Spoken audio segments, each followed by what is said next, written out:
자, 이제 화학으로 보는 미술작품 본문으로 들어가도록 하겠습니다.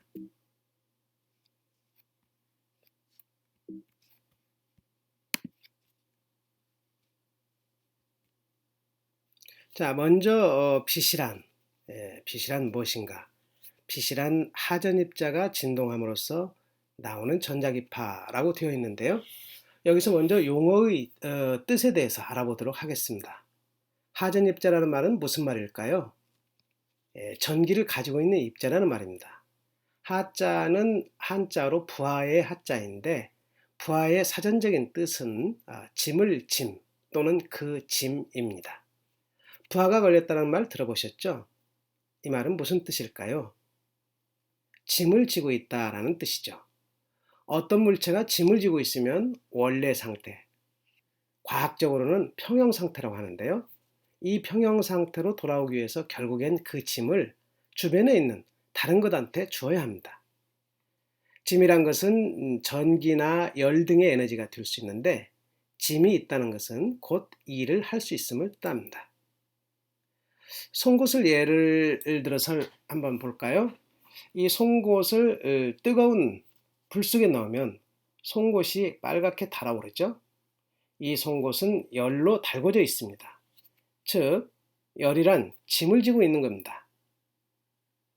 바꿔 말하면 열 에너지를 가지고 있다는 뜻이죠.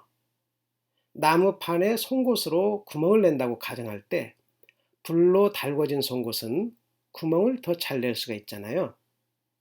달궈진 이 송곳은 열 에너지를 가지고 있기 때문에 일을 더 잘 할 수 있는 겁니다. 그러면 하전입자가 의미하는 바가 무엇일까요? 송곳이 열을 가지고 있는 것처럼 전기를 가지고 있는 입자, 바꿔 말하자면 전기를 띤 입자를 말합니다. 이제 진동, 이 진동에 대해서 설명하겠습니다. 진동이 있다는 말은 어느 때 사용하는 거예요? 어떤 물체가 떨릴 때 우리는 진동이 있다 이렇게 얘기를 하죠. 학문적으로 말할 때 진동의 뜻은 어떤 물체가 기준 위치에 대해서 반복 운동을 하는 것을 말합니다. 그런데 반복 운동을 얼마나 하는가가 굉장히 중요하거든요. 왜냐하면 반복 운동의 수에 따라서 에너지가 달라집니다. 그래서 반복 운동의 수를 나타내는 용어가 또 있습니다. 혹시 어떤 것이 있는지 알고 계신가요? 진동수 들어보셨죠? 또는 주파수. 결국 같은 말입니다. 이 말은 1초에 진동을 몇 번 했느냐를 나타내는 용어입니다. 1초에 60번의 진동 운동을 하면 진동수 혹은 주파수가 60이라고 하고, 헤르츠라는 단위를 붙여서 60헤르츠라고 표현합니다. 우리나라 가정에 들어오는 전기가 몇 헤르츠인지 아십니까? 60헤르츠입니다. 즉, 교류전기가 1초에 60번의 극성을 바꾸는 그러한 반복 운동을 하는 전자기파라는 뜻입니다. 다음에 전자기파, 이 전자기파에 대해서 알아보도록 하겠습니다. 전자기파라는 단어는 전기파와 자기파가 합쳐진 것입니다. 왜냐하면 둘은 항상 같이 따라다니기 때문입니다. 이미 보내드린 전류와 자기장에 관한 동영상 보셨죠? 그 동영상을 보면 전류가 흐르는 곳에 자기장이 만들어지고, 자기장이 움직이는 곳에 또 전류가 흐르는 것을 보았을 것입니다.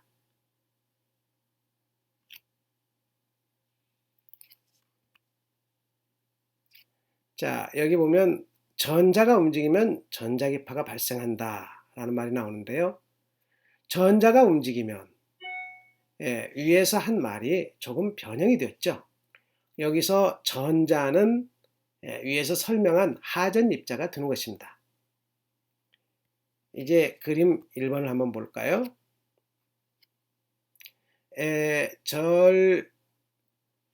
전류가 진동하면 전자기파가 방출된다. 그렇게 지금 되어 있죠. 두 번째 그림을 한번 보시죠. 전자나 분자의 열 운동에 의해 전자기파, 즉 빛이 발생하고 열복사라고 이렇게 되어 있습니다.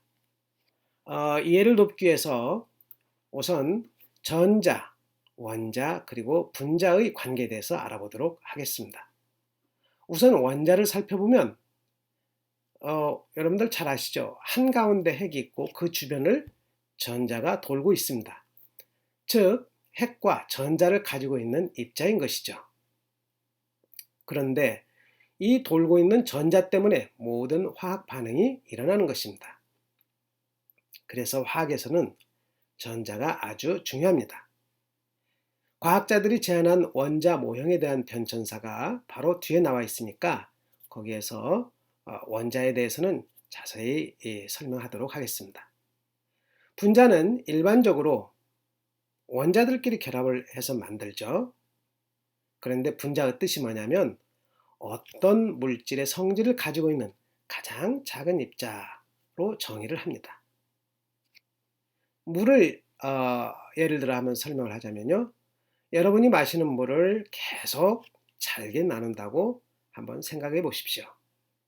계속 잘게 나눠가다 보면 마지막에는 물이 수소와 산소 원자로 나눠지는 단계가 있을 겁니다. 이 수소와 산소로 나눠지기 바로 직전의 물, 이것을 물 분자라고 합니다. 즉 물의 성질을 가지고 있는 것 중에서 가장 작은 것이 되는 것이죠. 다시 첫 번째 그림을 볼까요?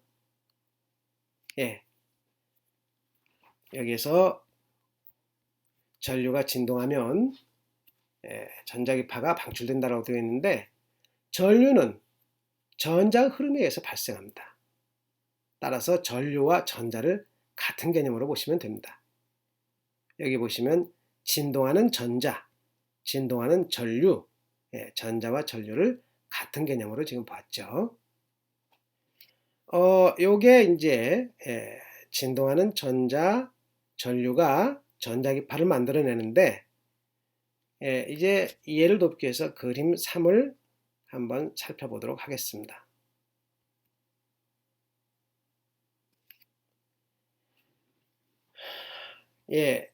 빛은 전기파와 자기파가 서로 수직으로 나가는 것을 말한다 라고 지금 되어 있죠. 여기 한번 보시면은요.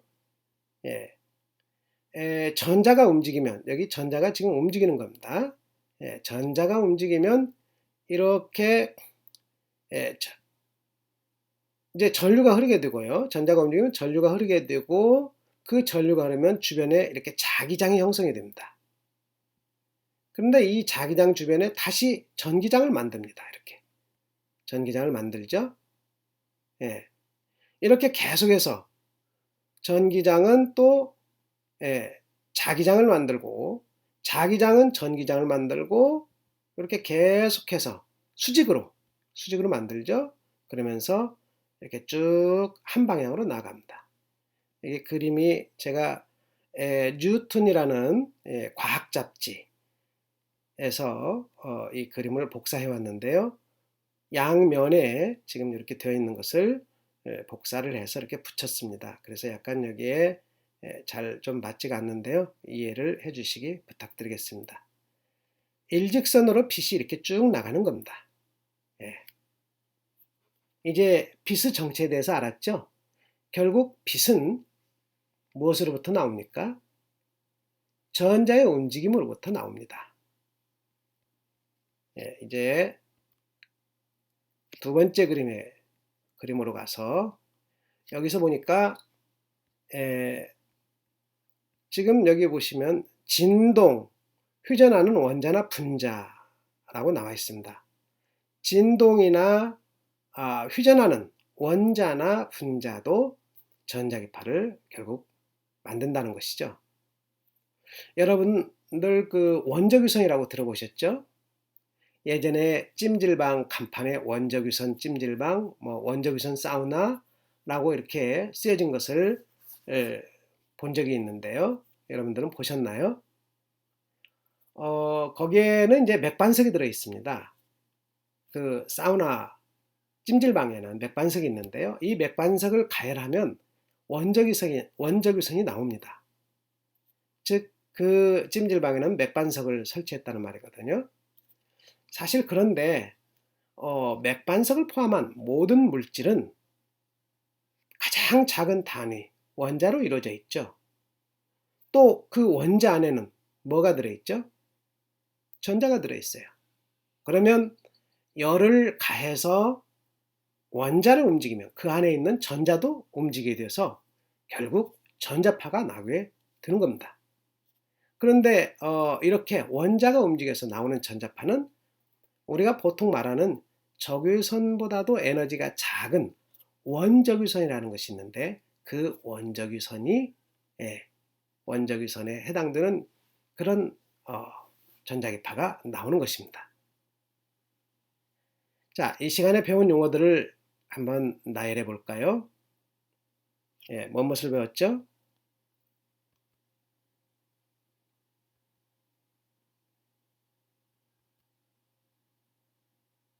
하전입자 배웠죠? 하전입자, 진동, 그 다음에 여기 진동에서 주파수 배웠죠? 진동수, 주파수. 그 다음에 또 전자기파,